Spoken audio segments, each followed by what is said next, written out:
The brief with this particular building was to aim to create quite generous sized apartments. It's almost hybridisation between an apartment and a townhouse, being that we're looking at a larger scale apartment, which is probably not too dissimilar to some of the amenity you may find in a townhouse. We've got 2 levels of apartments, each containing 3, and then a single penthouse on the top. There's 7 in total, 2 2-bedroom apartments, and then there's 5 3-bedrooms. We're sort of ranging from 120 to 150 for the apartments, and the penthouse is sitting around 200 square metres. They're still not huge, but they're generous for what apartments within the area. The objective here wasn't to try and see how many apartments we could fit on the site. It was really trying to find a sense of scale and proportion that worked well, and with a sense that these could still be adequate 3-bedroom homes. A family ideally could live here, and it'd probably really excite me to see a family live here, to be honest.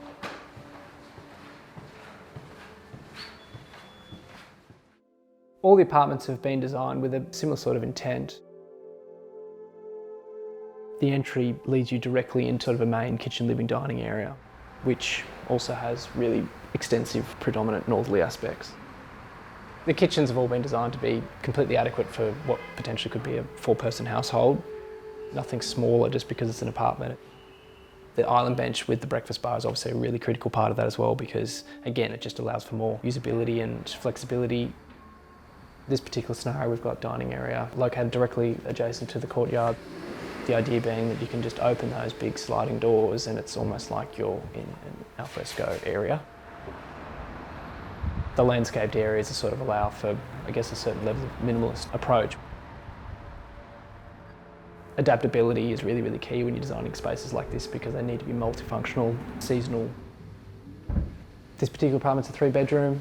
2 bedrooms have a shared bathroom. The other is a master bedroom, which has got an ensuite as well.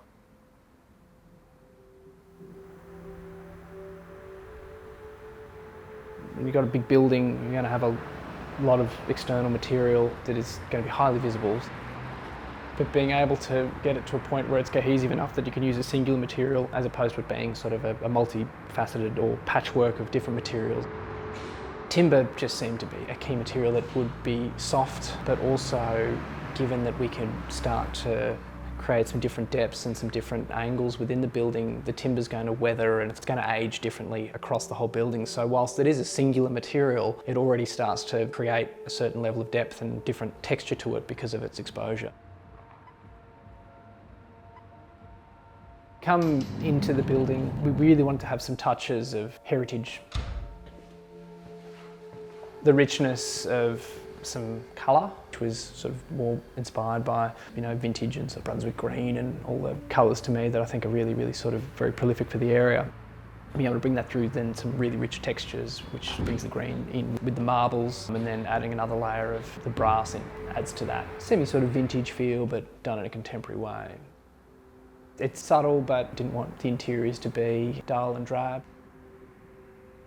Timber's obviously used extensively throughout with the floorings, and a lot of the joinery in the bathrooms are all timber, which then also go with stone.